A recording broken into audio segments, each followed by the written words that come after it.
Welcome to Heartfelt with Julie Majarrison, a space for honest stories, tender truths, and soul-deep conversations. I'm your host, Julie Majarrison, and here we explore the questions that stir something real in us. Questions about joy, fear, healing, and the moments that shape who we are. Each episode is an invitation to slow down, go deeper, and hear the kind of stories that remind us we're not alone in this human experience. So wherever you are right now, thank you for being here. Let's begin. Welcome to Heartfelt with Julie Majarrison podcast. I am so excited with my guest I have today. I have Erin, and then there could be two extra guests that might turn up and poke their head around, and that's Maisie and Eddie, the horses. Erin lives on a beautiful property, and her backdrop is simply stunning, and the horses are literally just beside her. So it's very live, and they can come and say hello. So we will see what unfolds. So let me tell you a little bit about Erin. Erin is a farmer, a carer, and undergoing transformation. I am getting goosepimples.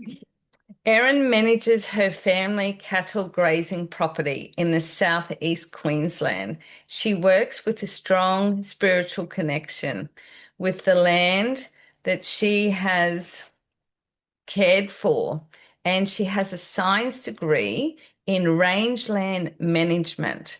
The degree is mostly to negotiate protecting her beautiful home country from the sharp man-made edges and demands that try to dash themselves against the rocks of Mother Nature's real boundaries. Oh my God, that was beautifully said.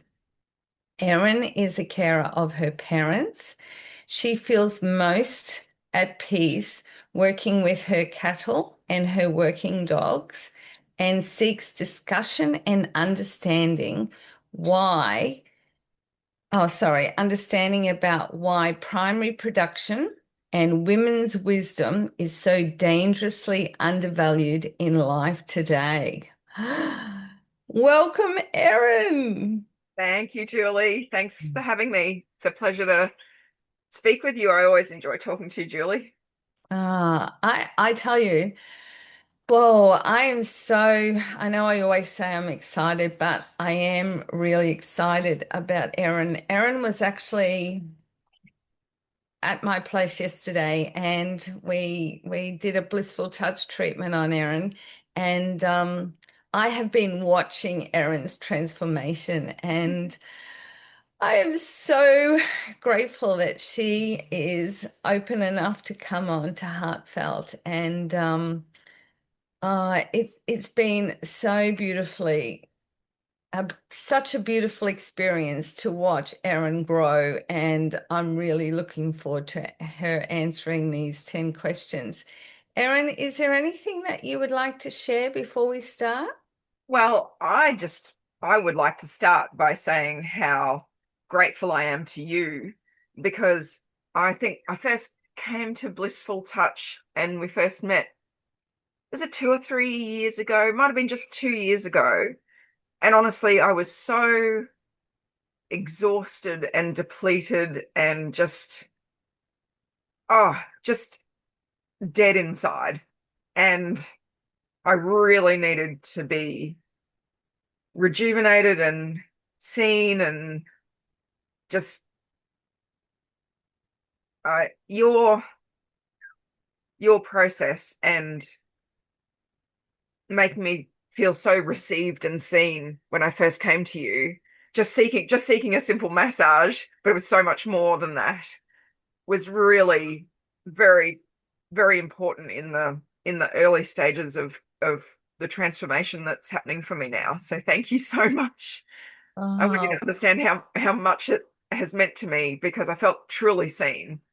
Oh, thank you. I really, really appreciate that, Erin. And I am so grateful that you you came, and even though you didn't realize the transformation that was about to begin, but Mm. you were standing up for self, and that's the beauty of it. Yeah, that's the beauty of your story matters, and you deserve this beautiful joy that you're experiencing now. It was the beginning of me starting to turn some effort into myself, back onto myself. I think it's not un it's most women's journey that they put a lot of effort into the people that they care for, and that's beautiful. But to do it at the cost of neglecting yourself is ruinous.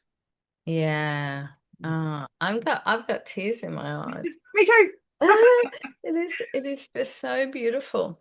Well, I just touched on joy a little bit there, but I'm sure that you'll be able to expand on it. So, what brings you joy, Erin? Physical movement, dancing, mostly. Um, if I'm stressed or confused or just can't find my way through something, if I move in some sort of real physical exertion way, whether it's dancing in my kitchen or I really get a lot of joy from the physical movement and flow of working my cattle through the cattle yards. I think that most people would find that or associate that with a really stressful time. But for me, it's truly one of the most joyous and relaxing times is to feel a good flow of energy of my cattle through the cattle yards and be a good hostess to them when they come into the cattle yards and we have a really beautiful day. And it's physically hard. You're lugging gates and on your feet really at a pace all day. But yeah, when it flows beautifully, I love that more than anything else. Isn't that is, I've got this vision of, I'm on my yoga mat doing all these stretches and moves and everything like that, and you're out there on your yoga mat, but it's the earth, and you're having these horses and cattle and gates and everything. So it's such a beautiful flow, and oh, that is so And amazing. I think the key is to make sure it gets into a flow. Like if it's not going well, I've got to stop and go, what am I getting in the way of that I need to just adjust? Um, I really have loved the low stress stock handling courses that I've attended, and I've learnt so much. And my cattle dogs have also taught me so much about flow of livestock, and listening to my cows has taught me so much about how they need to be how they need to be welcomed. Wow, this is like, I'm just in awe. This is just so amazing of the different angle that me as I'm going to say I was a country girl living in Gympie, but nothing to the extent of your country world. And it's just so amazing to even know that there's courses and to be in tune with the cows and to Mm. be listening and feeling their energy. Yeah. Well, there's definitely spokeswoman cows that come and tell you when things aren't right. They march out or they in the paddock they come and see you and go, hey, like, do you not see this is not going well? Like, what are you doing? And yeah, I wouldn't begin to say that every day goes beautifully smoothly in a lovely flow, but it's certainly achievable in what I like to aim for. And especially because I truly believe that the love and the care that I put into the country that I care for and the animals that I care for transforms through into the nutrition of the food that I make. And that has to go with the food when I send it from this place. Oh my goodness. All on such a big level of energy. things that are happening that I had never ever contemplated. So thank you very much for sharing it. Those tears are still just happening. I just cannot believe the joy I'm feeling with you being there in front and having that beautiful view out the back, and the essence that you must feel every morning when you wake up. I'm very blessed. It's such a beautiful place. I'm so fortunate. Beautiful. What fear do you have that you're aware of that is holding you back? Or did you have one? I feel like that might be, did you have some? Because you've gone through so much massive transformation. I feel like I've always feared that I'll get it wrong and that's been a massive handbrake on me. I'll so irreparably break something or wreck something that just hesitation has been such a big part of how I operated in everything. And I'm in my late 40s. I don't have time for hesitation anymore.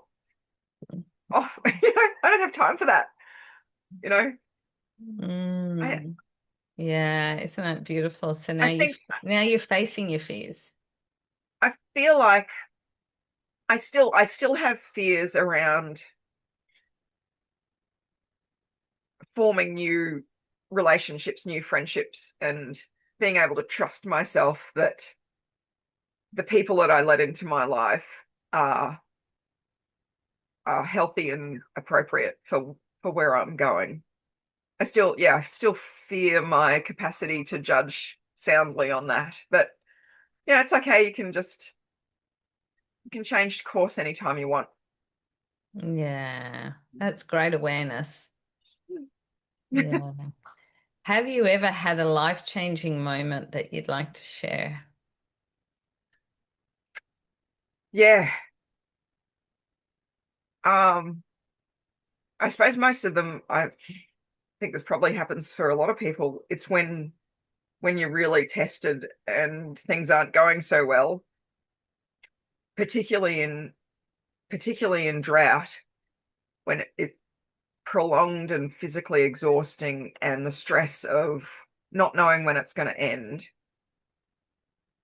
makes you look at yourself pretty hard sometimes, and makes you look at your capacity for whether you're up to the job of managing what's in front of you. Mm.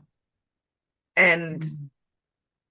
yeah, one of my life changing moments was a decision to distance myself from someone and put a lot of strong boundaries around the access of that person to me. I can't, they're family, so I can't.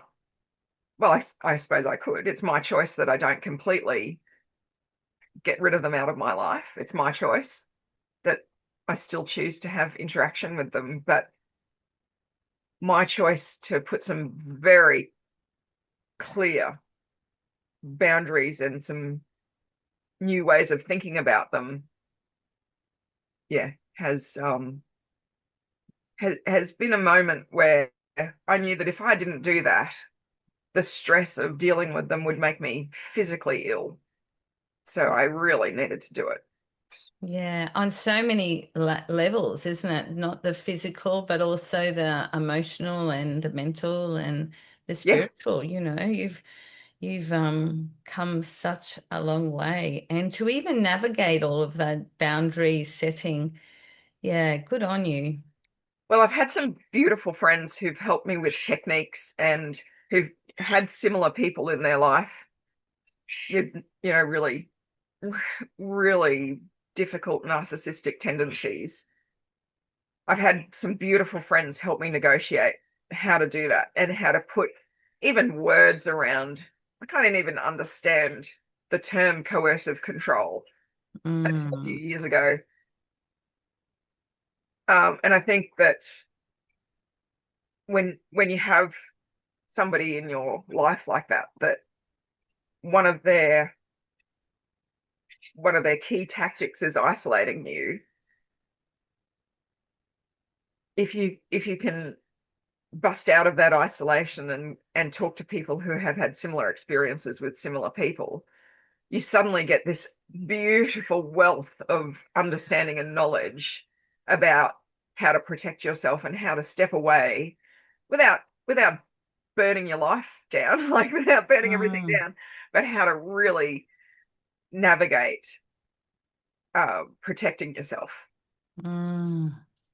And Wow. I think it's so important for there to be more conversation around dealing with narcissistic relationships because, like I said, their key tactic is to isolate you and dominate you with what they would consider loyalty. But it's not loyalty. It's because loyalty's two ways. It's just control. It's just control. And if you can bust out of that feeling of obligation and loyalty and see it for what it is, then there are so many people going through similar relationships, and we need to talk about it to recognize the signs. And once you start to recognize the signs of their manipulative behavior, I'm quite I'm quite proud that I've got to the place where now I can see it coming for what it is, and I can find it quite humorous because it's so false. It's on a platform of their hurt and desperate need to be serviced by somebody else that I can see it for what it is. So, and yeah, and I enjoy. I don't I don't nail it all the time, but I enjoy the moments when I see it coming towards me and just see it as humorous and go, okay, okay, righto then, all right. Oh my goodness. I am just looking at the awareness that you have gained and the understanding and how far you've come. Yeah, good on you, Erin. I didn't even know what the narcissistic word meant many Yeah. years ago, and then I realized was experiencing it also. So Mm. it is amazing that you've detached yourself now and you can actually look away, like not look away, but be distant and not be in reaction to it. Yeah. Well, I wouldn't begin to say that I nail it all the time, but that's my intention. Yeah, Something good that on you. really helped me was to understand that narcissists are the product of being wounded in some way or another when they were a child, and they've Yeah. frozen. I don't say that this is the case for all of them, but they're frozen in time at that wound. Like as a 7-year-old or an 8-year-old, it's really hard to be truly angry with an 8-year-old kid. So Mm, if you just picture picture them as that when their behavior is coming at you, it helps a lot not to get triggered. mm. That's beautiful compassion that you're holding. Mm. Yeah, like I said, I don't nail it all the time, but give it a go. Just be aware of the ones you do nail. And then it's okay. It'll come back around again and you'll get another go at it. That's right. We always get another swing at it, don't we? Yeah. Yeah. Has there been a moment that you wish you could freeze in time? I've heard you ask this question in other episodes of your podcast, and it's not quite in the spirit of the question, but my initial reaction when I hear freezing in time is always, oh, I don't want to do that. I wouldn't want to freeze time. And where I go to when I think of that is because in some of my really most difficult times, like in drought or a natural disaster like a flood or during family illness or something really testing, and you don't know how you're going to cope with it, you have no idea. You you're exhausted and lost for ideas about what to do next. Sometimes uh, the the only comfort I can get is that time will carry on, and it won't always be like this. I don't know what it's going to be. I don't know how it's going to change and be different, but I get a great deal of comfort from knowing it's not always going to be this awful. Time will move on, and Yeah. Yeah. Sometimes that's your only comfort when you don't know what else to do. You just Yeah. And something will change and you'll be faced with a different set of problems. Maybe you can solve those, but you don't know what to solve just now. yeah, no, that's a lovely way of you wish, yeah, beautifully said. I really like that answer. And just know that it's not going to freeze in time, and it might feel like it's never going to come out of it, but the sun always comes up the next day, so to speak. Yeah, even if you have no idea what to do right now, and you're free, you're in that fight or fright, fleet freeze moment, and I do tend to freeze sometimes. Then the passage of time will just give you a different circumstance to operate on if you can't work on that one just right then. Yeah, yeah, yeah. Wow. Do you have a trigger that you are aware of and that you'd like to share about? I don't enjoy gossipy, mean people. Um, I I notice that in conversation with new people, and I'll just, if their tendency is to make fun of other people, use other people at their, you know, to get humor or make themselves feel cleverer or better. I don't enjoy that. Hmm. Yeah. I'll take a Yeah. sidestep on those ones. So that's certainly a trigger for you. Yeah. Yeah. That's beautifully shared. If a genie jumped out of the bottle and granted you one wish, what would it be? Oh, time. Yeah. Time. Can you elaborate a little bit more? I'd I'd really like another swing at some wasted years. Some years that I allowed to be hijacked. And yeah, I didn't I didn't use them the way I would have liked. Hmm. Okay. Well, you've got now the present moment to enjoy all those things. That's right. Mm, beautiful. What is something you've never said out loud, but you wish someone would ask you about? I don't know. I say so much out loud that I left anything that I haven't said. I'm not sure. Only you know the answer to that. I don't know. I think something that I would like more people to know is that in relation to growing food and looking after the land,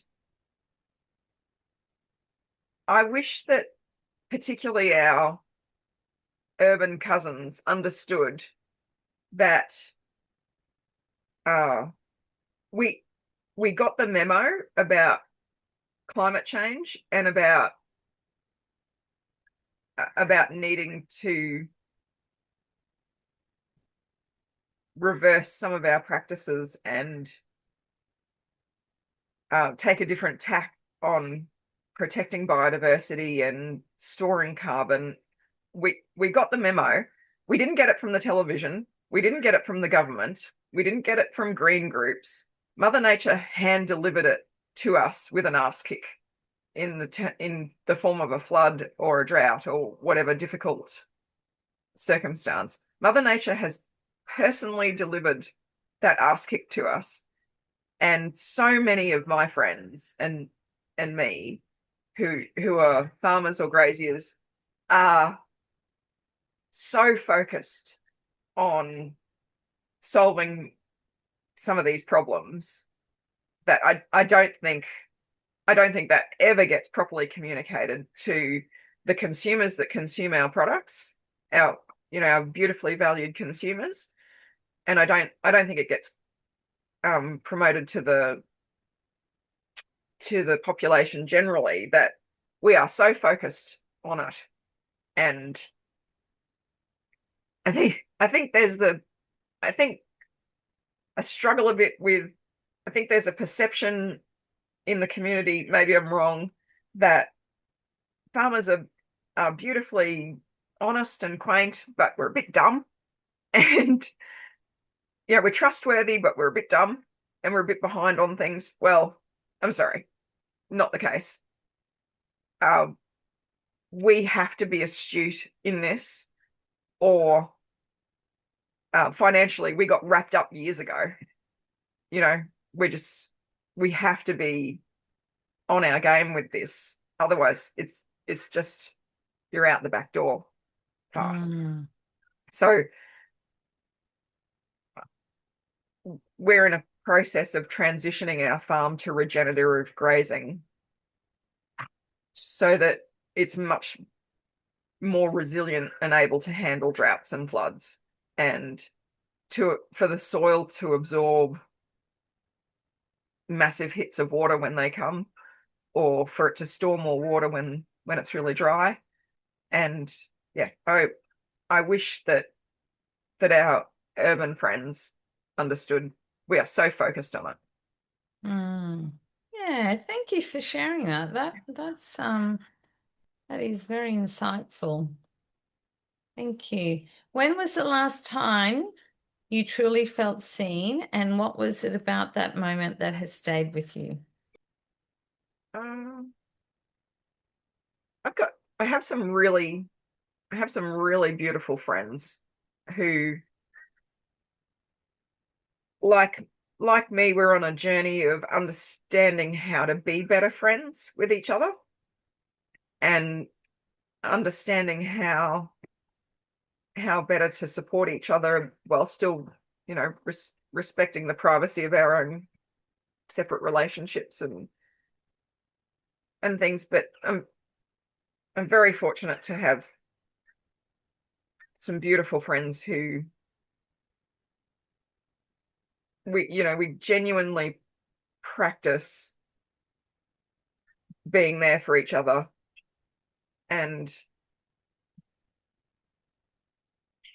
yeah, I think we're getting better at it as we go. But isn't that the purpose of life, to get better at your relationships with people? Yeah. So you feel really supported by them. Yeah. Mm, that's lovely. If you could send one message back to your younger self, a message and not advice, what would that be? I'm going to be a rule breaker and give you two. Okay, you can do that. This is I your think story and you matter, so that's okay, Erin. I think there's two things. No, okay. There's three things. Okay, three's it. When you're going through a really difficult situation, whether it's flood or drought or some sort of crisis like a health crisis or something really difficult in your job, and you're under a lot of pressure and you're just so stressed. For me, nothing else really counts when you're through that time and reflecting back. Nothing else really counts but the way you conducted yourself and the way you treated other people during that testing time. Not how well you did whatever task it was or anything. The thing that I reflect on when that time is past is, and the things that I regret if I didn't do it well is, did I allow my stress to make me short-tempered or selfish, or maybe I wasn't as compassionate as I could have been. Maybe I was dismissive of somebody. The things that come and haunt me when I failed to treat people how I would like to. Mm. And that's always what, after So the difficult you'd times share pass. that with your younger self? Yeah. Yeah, yeah. How you conduct yourself is the only thing you'll really remember. Mm. Yeah. So that was number one. What's number two? don't let anybody steal your time. Mm. Just put your army boots on, kick them out of the way, and march on. Don't let anybody be a handbrake on your life. Just time's too precious. And the third thing that I absolutely know for sure, absolutely know 100% for sure, but I continue to keep needing to remind myself, is that the universe genuinely wants us to be happy. Mother Mm. Nature, we're her children, and she just genuinely put us here to be joyous and happy. And if you live in honesty and with a bit of courage, the universe will just reward you and show you that you're on the right path and genuinely make you understand that the universe wants you to be happy. I absolutely know that for sure. Thank you. You spoke about that yesterday in the treatment, and it was like, wow, I want Erin to repeat those words because I actually want to write that down. That is amazing wisdom because sometimes I need a reminder of that, that the support is there and it's not always hard, and heavy.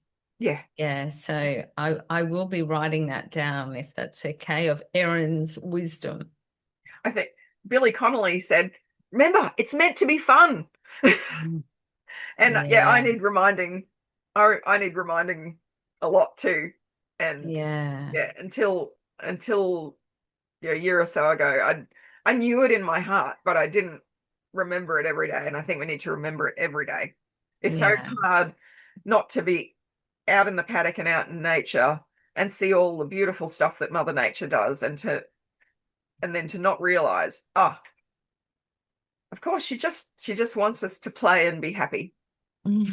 That's just beautiful. It is so beautiful. What does healing look like for you right now? Prioritizing time on myself.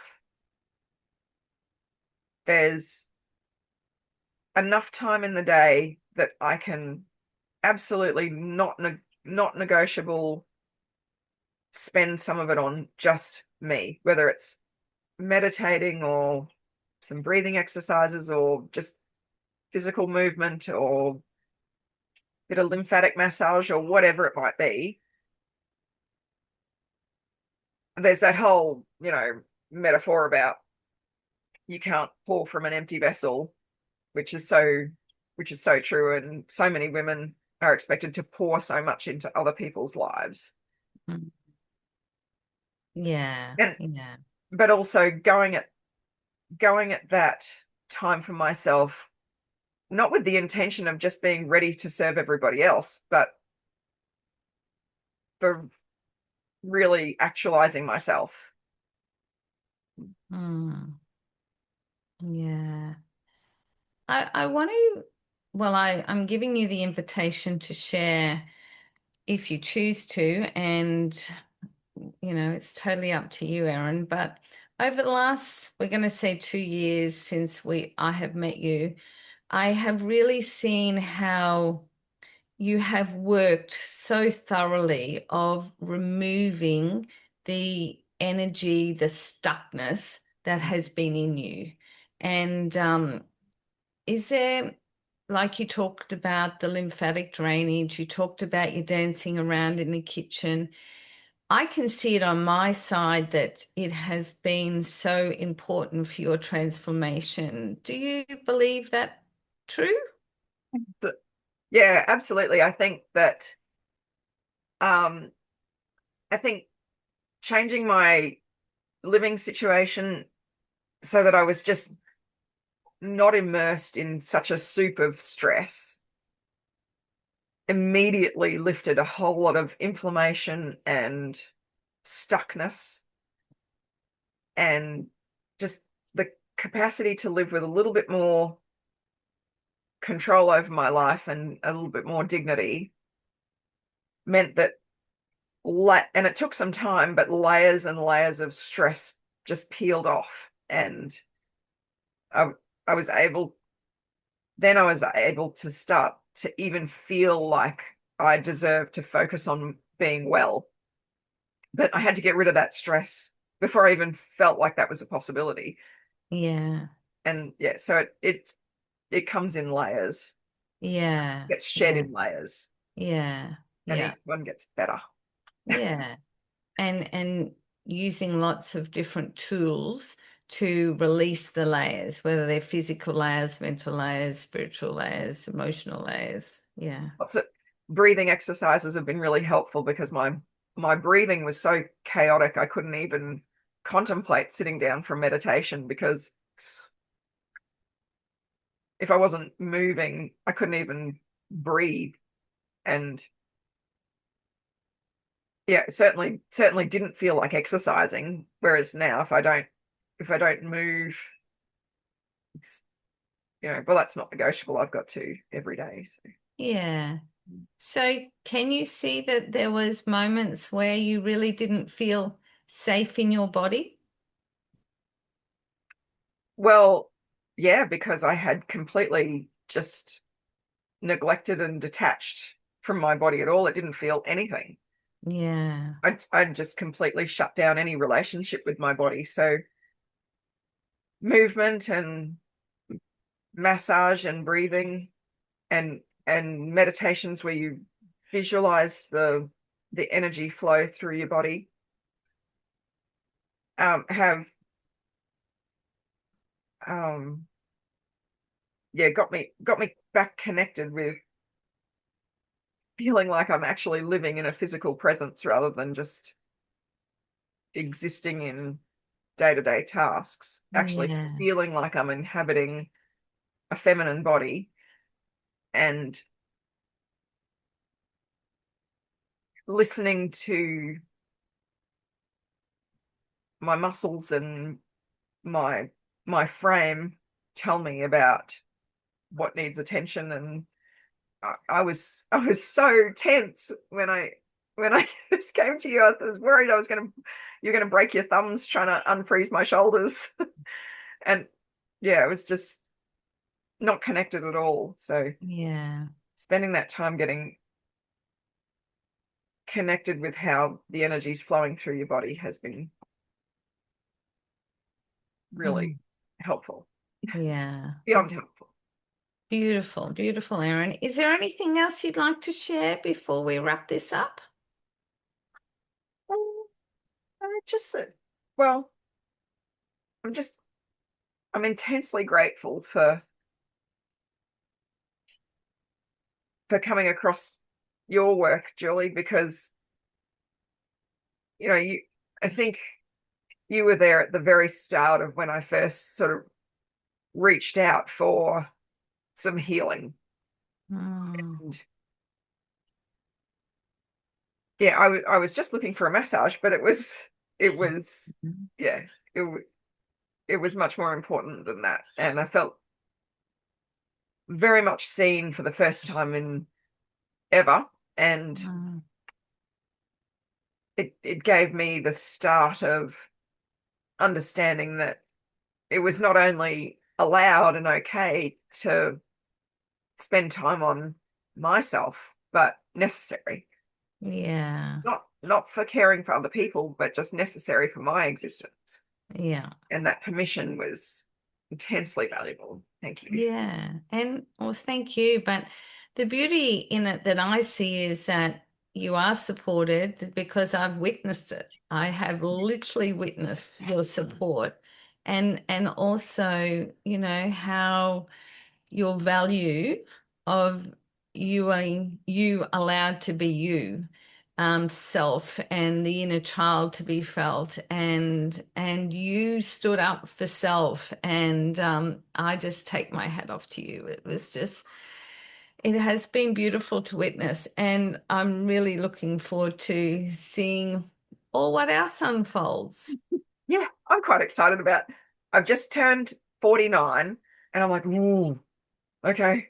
But 48 was so great. I think, come on, it Just show me how good it can get. Yeah.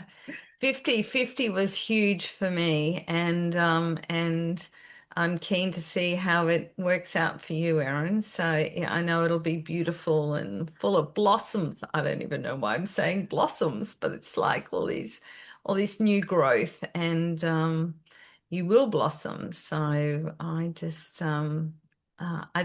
can't, well, I can wait because we're going to be very present, and we're just going to enjoy it as it unfolds. And I feel very, very blessed that the universe aligned us to meet those years ago.